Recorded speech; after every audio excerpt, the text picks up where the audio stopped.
أما بعد فقد قال الله تعالى في كلامه المجيد وفرقانه الحميد. أعوذ بالله من الشيطان الرجيم. بسم الله الرحمن الرحيم. إن الذين آمنوا وعملوا الصالحات كانت لهم جنات الفردوس نزلا خالدين فيها لا يبغون عنها حولا.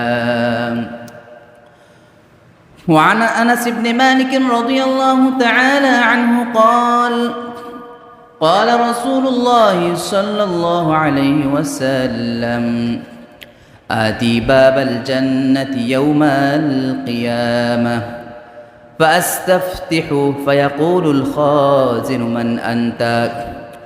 فأقول: محمد. فيقول: بك أمرت أن لا أفتح لأحد قبلك. رواه مسلم. صدق الله العظيم وصدق رسوله النبي الكريم. আলহামদুলিল্লাহ, মহান আল্লাহ পাকের দরবারে লাখ কোটি শুকরিয়া। আল্লাহ পাক রব্বুল আলামিন আমাদেরকে এই পবিত্র শুক্রবারে সলাতুল জুমা আদায় করার জন্য আসার তৌফিক দান করেছেন। এই জন্য আল্লাহ পাকের দরবারে দিল থেকে শুকরিয়া আদায় করে বলে আলহামদুলিল্লাহ। সম্মানিত মুসল্লিয়ান কেরাম, ধারাবাহিকভাবে জান্নাতের আলোচনা চলতেছে। আজকের আলোচনা জান্নাতের নেয়ামত আলোচনা পর্ব, সাত নম্বর পর্বের আলোচনা। আজকে আলোচনা হবে জান্নাতের সুসংবাদ প্রাপ্ত ব্যক্তিগণের সম্পর্কে। জান্নাতের সুসংবাদ প্রাপ্ত ব্যক্তি যারা দুনিয়াতে থাকা অবস্থায় জান্নাতের সুসংবাদ যারা পেয়েছেন তাদের বিষয়ে আজকে সংক্ষিপ্তভাবে আলোচনা করব। জান্নাতের সুসংবাদ প্রাপ্ত ব্যক্তিগণ এর আলোচনা পর্ব এক নম্বর পর্বের আলোচনা। এর আরও একটা পর্ব হবে, যেহেতু সংক্ষিপ্ত সময়ে পুরো আলোচনা করা সম্ভব হয় না বিদায় দুইটা পর্ব করছি। আজকে প্রথম পর্বের আলোচনা হবে। সর্বপ্রথম আসেন জান্নাতে সর্বপ্রথম প্রবেশকারী।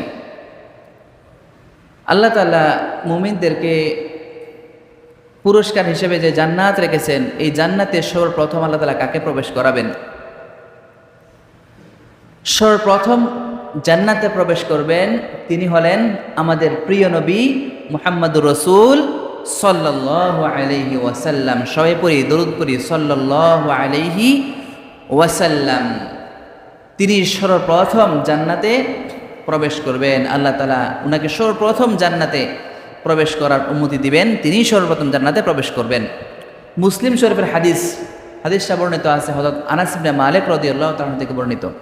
আন আনাস ইবনে মালিক রাদিয়াল্লাহু তাআলা আনহু قال قال رسول الله صلى الله عليه وسلم آتي باب الجنة يوم القيامة। আমি কিয়ামতের দিন জান্নাতের দরওয়াজায় আমি আসব। রাসূল বলতেছেন কিয়ামতের দিন আমি জান্নাতের দরওয়াজায় আসব। ফাস্তাফতিহু, আমি এই জান্নাতের দরওয়াজাকে খুলতে যখন বলবো, ফাস্তাফতিহু খুলতে বলবো, ফায়াকুলুল খাজিন, প্রহরী ফেরেশতা ওই জান্নাতের দরওয়াজার মধ্যে দাঁড়িয়ে থাকা প্রহরী ফেরেশতারা বলবে, মান আনতা, আপনি কে? তখন নবী বলবেন ফাকুলু মুহাম্মদ, নবী বলবেন কি আমি কি মুহাম্মদ। ফায়াকুলু, ওই খাজেন ওই প্রহরী বলবে, বিকা উমিরতু আন লা আফতাহা লি আহাদিন ক্বাবলাক, একমাত্র আপনার জন্যই এই জান্নাতের দরওয়াজা খোলার অনুমতি দেওয়া হয়েছে, আপনার পূর্বে কাউকে যেন এই প্রবেশ করার জন্য জান্নাতের দরওয়াজা না খুলি, এজন্য আমাদেরকে কি করা হয়েছে, আদেশ দেওয়া হয়েছে। তো আমরা জানলাম সর্বপ্রথম জান্নাতে কে প্রবেশ করবেন, আমাদের নবী মুহাম্মদুর রাসূলুল্লাহ আলাইহি ওয়াসাল্লাম। এখন আসেন জান্নাতের মধ্যে আবু বকর এবং ওমর রাদিয়াল্লাহু তাআলা আনহু এই দুইজনের মর্যাদা কেমন হবে। হযরত আলী রাদিয়াল্লাহু তাআলা আনহু তিনি বলতেছেন, আমি একদিন রাসূলুল্লাহ সাল্লাল্লাহু আলাইহি ওয়াসাল্লামের সাথে ছিলাম। কে ছিলেন বলেন, হযরত আলী। তিনি বলতেছেন, আমি একদিন রাসূলুল্লাহ সাল্লাল্লাহু আলাইহি ওয়াসাল্লামের সাথে ছিলাম, তখন দেখতে পেলাম যে দূর থেকে আবু বকর এবং ওমর রাদিয়াল্লাহু তাআলা আনহুমা ওনারা দুইজন আসতেছেন। ওনারা দুইজন যখন আসতে, আলী বলতেছেন, তিনি বলতেছেন, যখন দেখলাম ওনারা দুইজন আসতেছেন, তখন রাসূলুল্লাহ সাল্লাল্লাহু আলাইহি ওয়াসাল্লাম হযরত আলী রাদিয়াল্লাহু তাআলা আনহুকে বলতেছেন,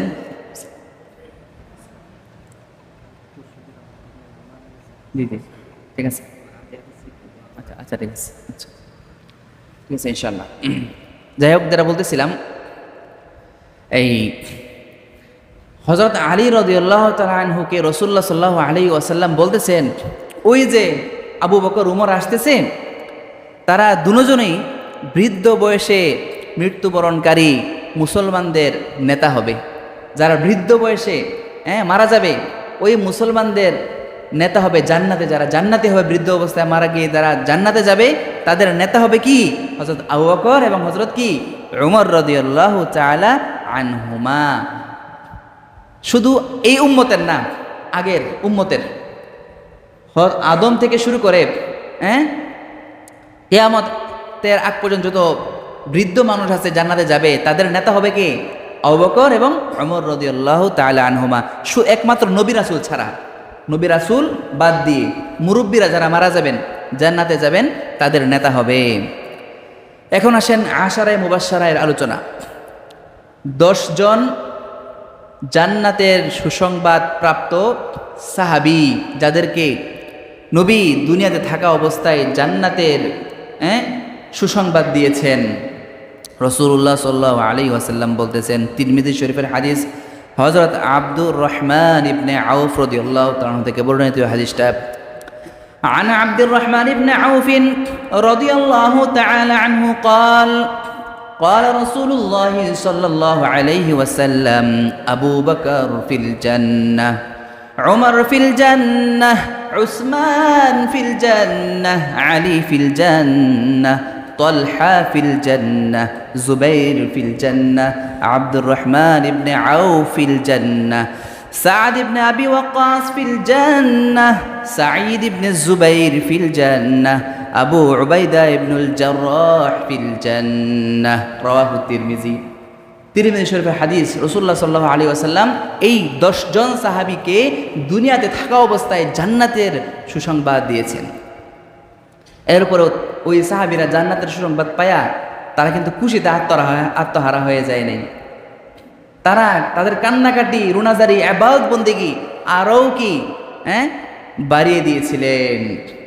ক্ষুধাভীতি, আল্লাহর ভয়, জান্নাতের আশা, জাহান্নামের ভয় তাদের মধ্যে আরও বেশি বৃদ্ধি পাইতেছিল। কিন্তু আমরা, আরে কি বলবো, আমরা এমনভাবে চলি যেন আমাদের কোনো চিন্তাই না, আখিরাতের কোনো ভয়ই নাই। অথচ ওই সাহাবীরা দুনিয়াতে থাকা অবস্থায় জান্নাতের সংবাদ পাওয়ার পরেও তাদের মধ্যে কি একটা বেচাইনি কাজ করতো, অস্থির থাকতেন সব সময়। এখন আসেন হযরত খাদিজা রাদিয়াল্লাহু তাআলা আনহা। হযরত খাদিজা রাদিয়াল্লাহু তাআলা আনহা, উনাকে একটা জান্নাতে বাসস্থান পাওয়ার সুসংবাদ রাসূলুল্লাহ সাল্লাল্লাহু আলাইহি ওয়াসাল্লাম দিয়েছিলেন। মুসলিম শরীফের হাদিস, রাসূলুল্লাহ সাল্লাল্লাহু আলাইহি ওয়াসাল্লাম বলতেছেন, عن عائشة رضي الله تعالى عنها قالت بشر رسول الله صلى الله عليه وسلم خديجة ببيت في الجنة। হযরত আয়েশা সিদ্দিকা রাদিয়াল্লাহু তাআলা আনহা থেকে বর্ণিত এই হাদিসটা, তিনি বলতেছেন রাসূলুল্লাহ সাল্লাল্লাহু আলাইহি ওয়াসাল্লামকে খাদিজা রাদিয়াল্লাহু তাআলা আনহা এর সম্পর্কে তিনি বলতেছেন, রাসূলুল্লাহ সাল্লাল্লাহু আলাইহি ওয়াসাল্লাম সুসংবাদ দিচ্ছেন ওই খাদিজাকে জান্নাতে ওনার জন্য একটা ঘর দেওয়ার ব্যাপারে। অর্থাৎ খাদিজাকে জান্নাতে একটা ঘর দেওয়া হবে রাদিয়াল্লাহু তাআলা আনহা। এর মানে খাদিজা রাদিয়াল্লাহু তাআলা আনহা কি তাহলে জান্নাতি। এরপরে আসেন হযরত আয়েশা সিদ্দিকা রাদিয়াল্লাহু তাআলা আনহা, তিনিও জান্নাতি। কিভাবে? একদিন রাসূলুল্লাহ সাল্লাল্লাহু আলাইহি ওয়াসাল্লাম হযরত আয়েশা সিদ্দিকা রাদিয়াল্লাহু তাআলা আনহাকে বলতেছেন, আন আয়েশা রাদিয়াল্লাহু তাআলা আনহা আন্না রাসূলুল্লাহ সাল্লাল্লাহু আলাইহি ওয়াসাল্লাম قال اما ترضين ان تكوني زوجتي في الدنيا والاخره। রাসূলুল্লাহ সাল্লাল্লাহু আলাইহি ওয়াসাল্লাম একদিন হযরত আয়েশা সিদ্দিকা রাদিয়াল্লাহু তাআলা আনহাকে ডেকে বলতেছেন, হে আয়েশা, তুমি কি রাজি কিনা? আমা তারদিন, তুমি কি রাজি না? আন তাকুনি যাওজাতি ফিদ দুনিয়া ওয়াল আখিরাহ, তুমি আমার স্ত্রী হবে দুনিয়া এবং আখিরাতে। তুমি কি এতে রাজি নও? তুমি কি রাজি নও এতে যে তুমি আমার স্ত্রী হবে দুনিয়া এবং আখিরাতে? কুলতু বালা ইয়া রাসূলুল্লাহ। আয়েশা বলতেছেন, হ্যালো নবী, হ্যাঁ অবশ্যই। ফাকাল, নবী বলতেছেন, আনতি যাওজাতি ফিদ দুনিয়া ওয়াল আখিরাহ, তুমি দুনিয়া এবং আখিরাতে উভয় জগতে আমার স্ত্রী। মুস্তাদরাক হাকিমের হাদিস। নবী আয়েশাকে জান্নাতি হওয়ার সুসংবাদ দিয়েছেন এবং জান্নাতে আয়েশা যে নবীর স্ত্রী হবেন এর সুসংবাদ দিয়েছেন। এখন আসেন হযরত তালহা রাদিয়াল্লাহু তাআলা আনহু, ওনার স্ত্রী হযরত উম্মে সুলাইম রাদিয়াল্লাহু তাআলা আনহা, ওনাকেও জান্নাতের সুসংবাদ দিয়েছেন। রাসূলুল্লাহ সাল্লাল্লাহু আলাইহি ওয়াসাল্লাম বলতেছেন, মুসলিম শরীফের হাদিসটা বর্ণিত হযরত জাবের রাদিয়াল্লাহু তাআলা আনহু থেকে, আন জাবের রাদিয়াল্লাহু তাআলা আনহু আন্না রাসূলুল্লাহ সাল্লাল্লাহু আলাইহি ওয়াসাল্লাম قال, হযরত জাবের রাদিয়াল্লাহু তাআলা থেকে বর্ণিত, রাসূলুল্লাহ সাল্লাল্লাহু আলাইহি ওয়াসাল্লাম বলতেছেন, উরিদুল জান্নাহ, আমাকে জান্নাত দেখানো হয়েছে। ফারাআইতু ইমরাতা বি তালহাতা, আমি আবু তালহার স্ত্রীকে ওই জান্নাতে আমি দেখতে পেলাম। এর মানে কি? নবীকে যদি দেখানো হয়ে থাকে আবু তালহার স্ত্রী জান্নাতে, তাহলে তিনি অবশ্যই জান্নাতি বলে আমরা মনে করব। সুম্মা সামি'তু খাশখাশাতান আমামি ফাইদা হুয়া বিলাল। মুসলিম শরীফের হাদিস। তখন তিনি হঠাৎ করে শুনতে পেলেন একটা পায়ের আওয়াজ, মানুষের চলাচলের আওয়াজ নবীর সামনে। আমামি, নবী বলতেছেন, আমার সামনে আমি মানুষের চলাচলের আওয়াজ শুনতে পেলাম, পায়ে চলার আওয়াজ। তখন তিনি বলতেছেন, ফাইদা হুয়া বেলালুন, আমি দেখলাম সে বেলাল। হযরত বেলালকে দেখলেন যে তিনি নবীর সামনে জান্নাতে হাঁটতেছেন। সুবহানাল্লাহ। তাহলে আবু তালহা রাদিয়াল্লাহু তাআলা এর স্ত্রী উম্মে সুলাইম রাদিয়াল্লাহু তাআলা তিনিও জান্নাতি এবং হযরত বেলাল রাদিয়াল্লাহু তাআলা তিনিও কি জান্নাতি। এখন আসেন হযরত উমর রাদিয়াল্লাহু তাআলা আনহু, উনাকে জান্নাতের একটা বাসস্থান ওনাকে দেওয়া হবে, এই বিষয়ে সুসংবাদও দেওয়া হয়েছে। নবী বলতেছেন যে হাদিসটা মূলত বুখারী শরীফের হাদিস, হযরত আবু হুরায়রা রাদিয়াল্লাহু তাআলা আনহু থেকে বর্ণিত হাদিসটা। তিনি বলতেছেন যে রাসূলুল্লাহ সাল্লাল্লাহু আলাইহি ওয়াসাল্লামের কাছে আবু হুরায়রা রাদিয়াল্লাহু তাআলা শুনতে পেলেন, তিনি বলতেছেন যে নবী বলতেছেন তিনি একদিন ঘুমিয়েছিলেন। নবী রাসূলুল্লাহ বলতেছেন, আমি একদিন ঘুমিয়েছিলাম, তো ঘুমানোর পরে আমি হঠাৎ করে দেখতে পেলাম আমি জান্নাতে, আমি নিজেকে জান্নাতের মধ্যে আবিষ্কার করলাম। তিনি বলতেছেন, তখন আমি জান্নাতের মধ্যে একটা বড় বালাখানা অট্টালিকার কাছে একজন মহিলাকে ওযু করতে দেখলাম। আমি তাকে জিজ্ঞাসা করলাম, এই তো সুন্দর একটা ঘর, এত সুন্দর করে বানানো হয়েছে, ঘরটা কার? ওই মহিলা বলতেছে যে ঘরটা উমরের। সুবহানাল্লাহ।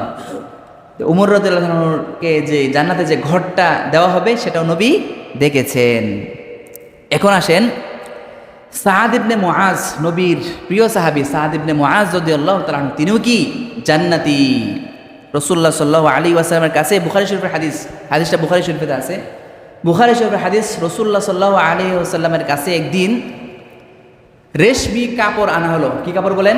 রেশমি কাপড়। যে রেশমি কাপড় পুরুষদের জন্য পরা কি হারাম, সুন্দর নরম, দামি কাপড়, রেশমি কাপড়। তখন এই সামনে থাকা সাহাবীরা এত সুন্দর কাপড় দেখে মানে সবাই আশ্চর্য অনুভব করলেন। তখন রাসূলুল্লাহ সাল্লাল্লাহু আলাইহি ওয়াসাল্লাম বলতেছেন যে জান্নাতে সাদ ইবনে মুআজকে যে রুমালটা দেওয়া হবে সেটা এর থেকে অনেক অনেক বেশি সুন্দর। এর মানে হযরত সাদ ইবনে মুআজ রাদিয়াল্লাহু তাআলা আনহু তিনিও কি জান্নাতি। যাই হোক, আজকে আমরা সংক্ষিপ্তভাবে জান্নাতের সুসংবাদ প্রাপ্ত কিছু সাহাবীদের আলোচনা আমরা শুনলাম। এর আলোচনা শেষ হয় নাই, যেহেতু সময় শেষ। সামনে শুক্রবার বাকি আলোচনাগুলো ইনশাআল্লাহ করা হবে, যাদেরকে জান্নাতের সুসংবাদ রাসূলুল্লাহ সাল্লাল্লাহু আলাইহি ওয়াসাল্লাম দুনিয়ায় থাকা অবস্থায় দিয়েছেন। আল্লাহ পাক রব্বুল আলামিন আমাদেরকে ওই নিয়ামতপূর্ণ জান্নাতে যাওয়ার জন্য বেশি বেশি আমল করার তৌফিক দান করুন। ওয়া আখিরু দা'ওয়ানা আলহামদুলিল্লাহি রাব্বিল আলামিন।